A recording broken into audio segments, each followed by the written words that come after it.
যুবক 14ই ফেব্রুয়ারি ভালোবাসা দিবসে ঘর থেকে বের হবে, তারে গাছর লোকে বাইন্দা ঠ্যাং ভাঙি ফেলতে হবে। হাত তুলে জোরে বলো ঠিক কিনা, জোরে বলো। ভ্যালেন্টাইন ডে আমাদের না, টিকটক ডে আমাদের না, রোজ ডে আমাদের না, হাগ ডে আমাদের না, প্রপোজ ডে আমাদের না। আমাদের ডে হলো 12 রবিউল আউয়াল, ঈদে মিলাদুন নবী।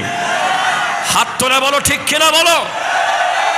আমাদের ডে হলো লাইলাতুল বরাত, আমাদের ডে লাইলাতুল মেরাজ, আমাদের ডে 10 মুহররম, আমাদের ডে 9 জিলহজ, আমাদের সব আছে, সব আছে, সব আছে।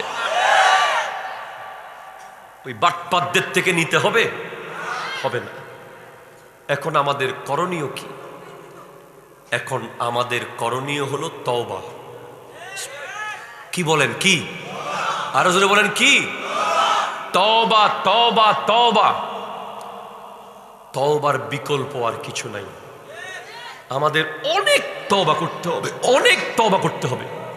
আমার নবীজি স্পষ্ট বলেছেন, عن ابن عباس رضي الله تعالى عنهما قال قال رسول الله صلى الله عليه وسلم 10 أصناف من أمتي لا يدخلون الجنة إلا من تاب। আমার নবীর উম্মতের ভিতরে 10 ক্যাটাগরির মানুষ আছে যারা তওবা না করলে আল্লাহ তাদেরকে মাফ করবেন না, তারা জান্নাতে যেতে পারবে না, না, না।